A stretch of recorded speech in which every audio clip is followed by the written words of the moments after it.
In Ontario, teaching has been formally recognised as a profession by the provincial government, and this has been manifested by the passing of the Ontario College of Teachers Act, which formally established the governing body for teaching. Now, this is an organisation which is very central to the lives of practising teachers within, in particular, the public school system in Ontario, because there is the one peculiarity in Ontario that the membership of the Ontario College of Teachers is compulsory for members or for teachers who teach in the public system, and by that I include the Catholic separate system, but it is not compulsory for those who teach in private schools, although many of those schools do look to employing members of the college. So, what do we need to think about when we're thinking about the college? What is it? How did it come into being? I want you to think about and know who its members are, how it's governed, what its responsibilities are, and how it is organised. Now, if we start off by thinking about how it came into being. It came into being as a result of the Education Act, which was introduced by the government and passed in 1966, which formally established the Ontario College of Teachers, and at the same time redefined in the Education Act what it means to be a teacher.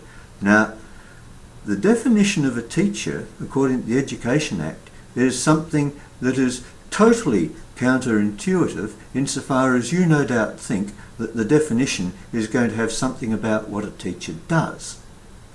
In fact, if you look in the Education Act at the beginning, when the definitions, right at the beginning of the Act, and look for the word teacher, you'll find that a teacher is defined as a member of the Ontario College of Teachers. So that's very important, because that means that everything that follows in the Education Act and other acts that refer to teachers in public schools means that they have to be members of the College of Teachers. Now, this is not the first time in which the Ontario government had moved to formalise the administration and oversight of the teaching profession by delegating it to an organisation.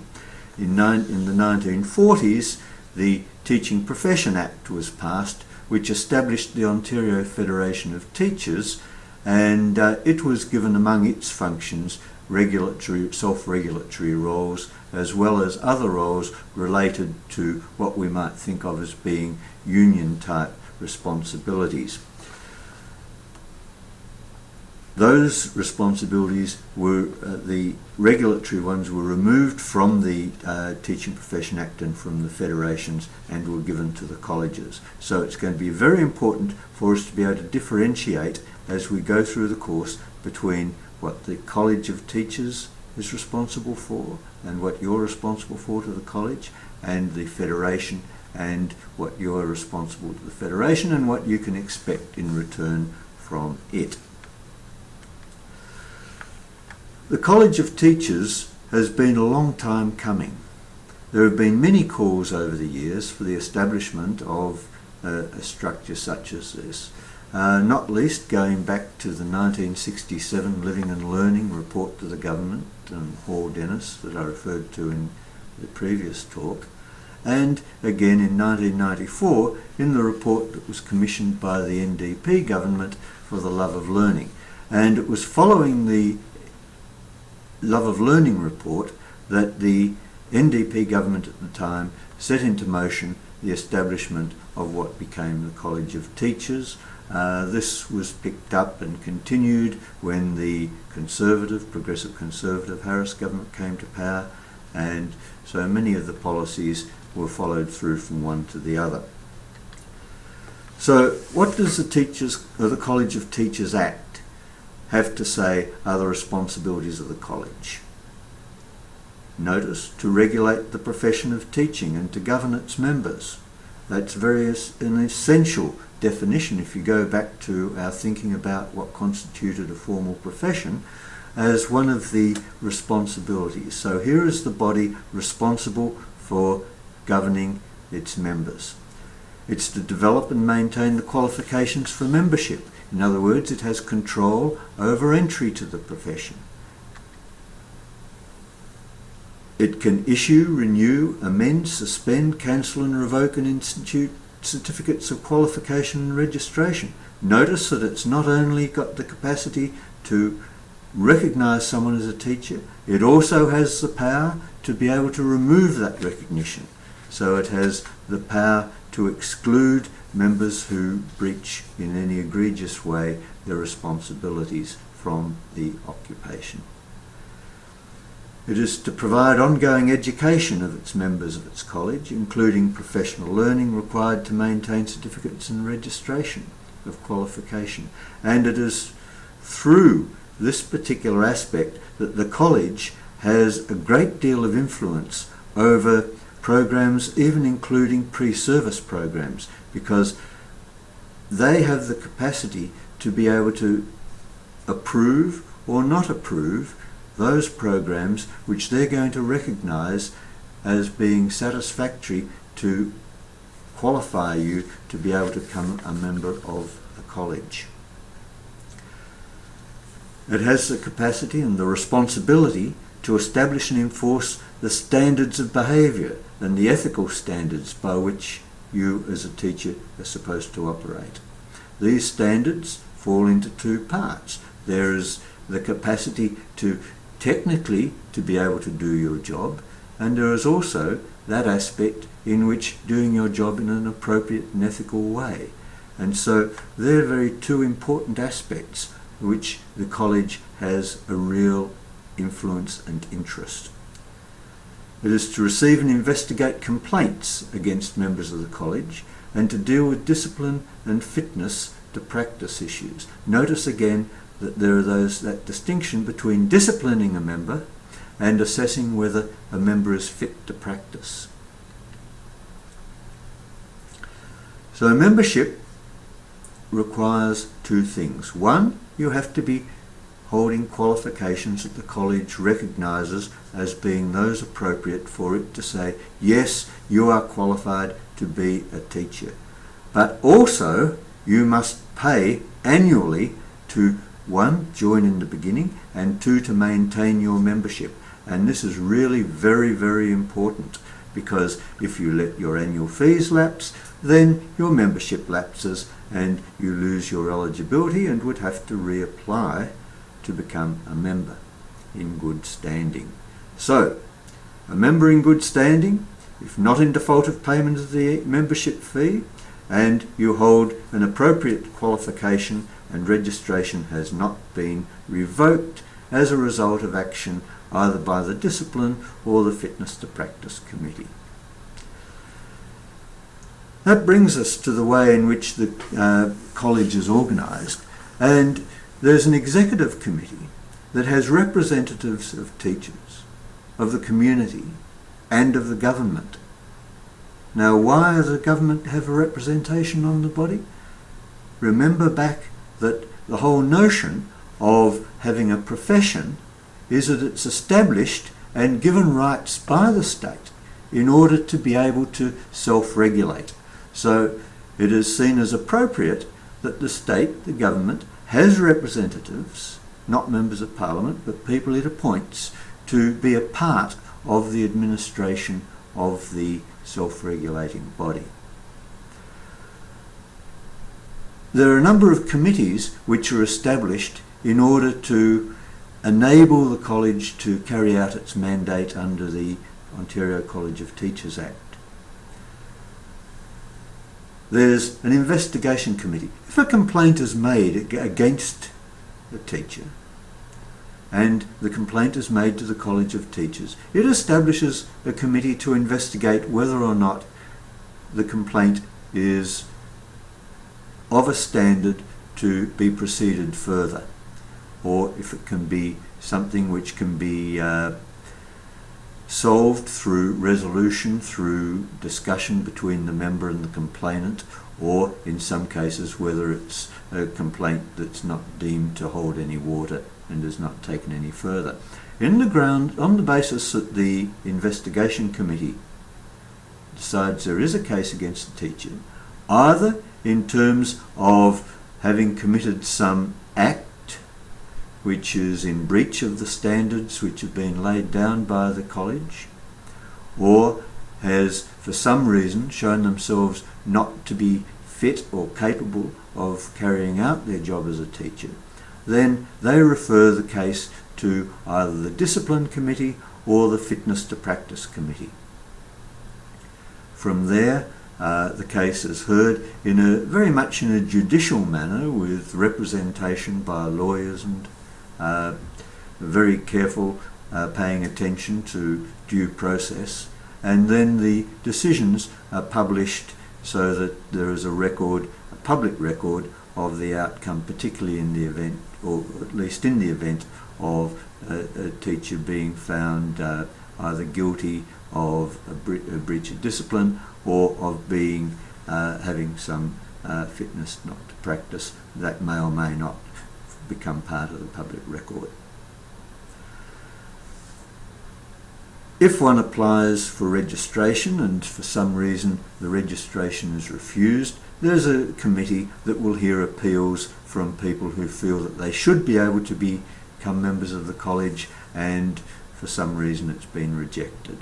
And there is a professional learning committee that has oversight over programs of teacher education, both continuing and pre-service, so that there is a very close relationship in terms of the interplay of the nature of the knowledge which is contained particularly within a program such as you're undertaking in the degree you're doing here at Western at the moment. Now,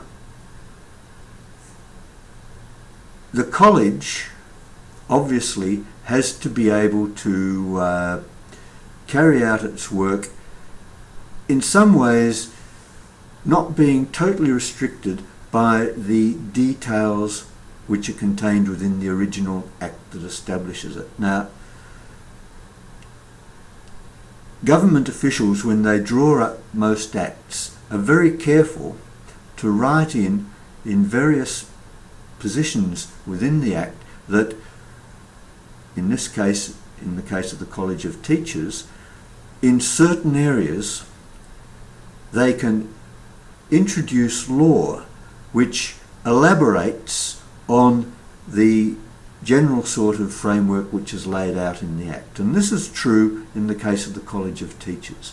So the Ontario College of Teachers Act says that the college can draw up more detailed regulations which become law with respect to professional learning, professional misconduct, and the nature of teachers' qualifications. Now, how does this affect you right in the first instance when you've finished your qualifications here at Western and you're wanting to become a teacher in Ontario? There are three distinct aspects. First, you have to join the college. There's the qualification certificate, and one thing that I've got to take out here is there used to be an abortive attempt to introduce a qualifying test for teachers. That is no longer required. The college, by virtue of having recognised the quality of the program which you have undertaken, will take the recommendation from this university that you're qualified to be certified to teach. Then it's necessary to find a position. Now in Ontario, in the public schools, you will find that position, hopefully, within one of the boards of education, be it a public school board, a public separate school board, which is that Catholic school system that operates in Ontario, but under the aegis of the Education Act and with the full sort of framing of the public school system. And of course there's also the francophone boards as well.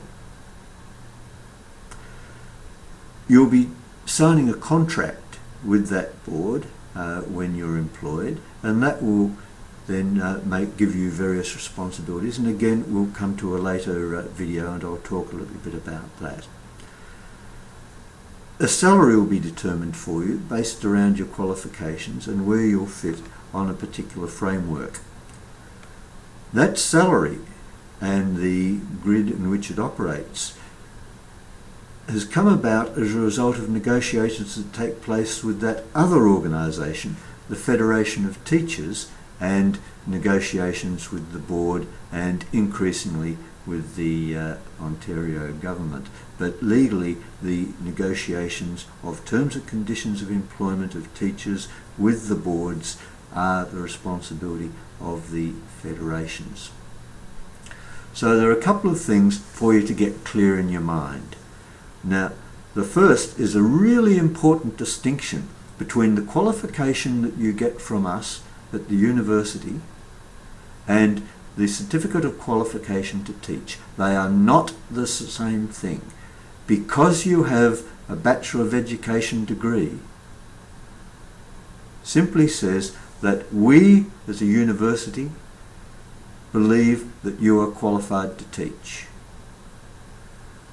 It is only when the College of Teachers issues the certificate of qualification that you are then actually qualified to teach in the province of Ontario in the public school system.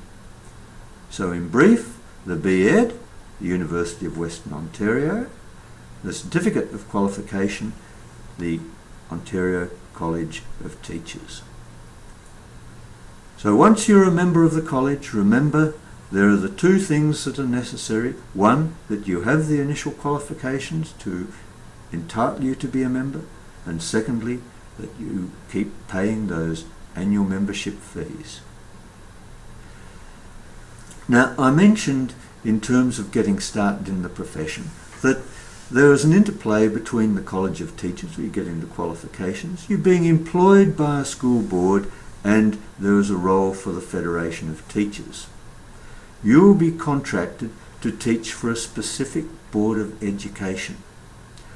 Your salary will be determined, in the case of an elementary school teacher, by a group called QAECO that establishes the qualifications of elementary school teachers in Ontario in terms of what the salary positioning will be. And in the case of the secondary schools, it's one of the branches of the Federation, the Ontario Secondary Schools Teachers Federation, that has responsibility for negotiating where various qualifications at the secondary level will fit on the grid. These are both agencies which are run by a federation. There's a salary grid which is far too complicated for us to go into here, but it gives you an idea that depending on your qualifications and the number of years of training and the number of years of experience, you will be slotted in at one of those sorts of positions. Now, I've already mentioned that membership is compulsory in the College of Teachers. It is also compulsory that for a public school teacher that they be a member of the Ontario Teachers Federation. Now, don't confuse the federation with the college. They have contrasting roles. Whose interests do they serve? Well, a friend of mine once put it to me this way. The Ontario Teachers Federation is there to protect you from everyone else. The College of Teachers is there to protect everyone else from you. That's an oversimplification of the case, but if you think of it in those sorts of ways, the Ontario Teachers Federation is there to look after your interests as an employee The College of Teachers, and here I do have a reversal, I should have OCT there and not OTC. The College of Teachers is there to make sure that you are protected by virtue of having frameworks within which you are expected to teach, but by the same token, your colleagues are supposed to also uphold those standards. But also, it's the framework within which you can be held account when you fail to live up to your obligations. So there's an organisational maze here. There's you're currently a student at the University of Western Ontario. We will qualify you to be able to join the College of Teachers, whereupon you'll be recognised as a teacher in Ontario. If you wish to teach in the public school system, you will then apply to a District Board of Education for a position, with whom, if you are successful in finding employment, you will sign a contract. The contract, in its nature and its form, will have been negotiated on your behalf under a collective agreement which has been the responsibility of negotiations between the Ontario Federation of Teachers and the school board. All of this is overseen by the Ministry of Education, who provides the framework under the Education Act under which the school district for whom you're working will be looking to you to do your work. So in summary, you have three bosses: the board, your employer, the college who governs your professional conduct, and the Minister of Education who governs the system, including the curriculum that you will teach.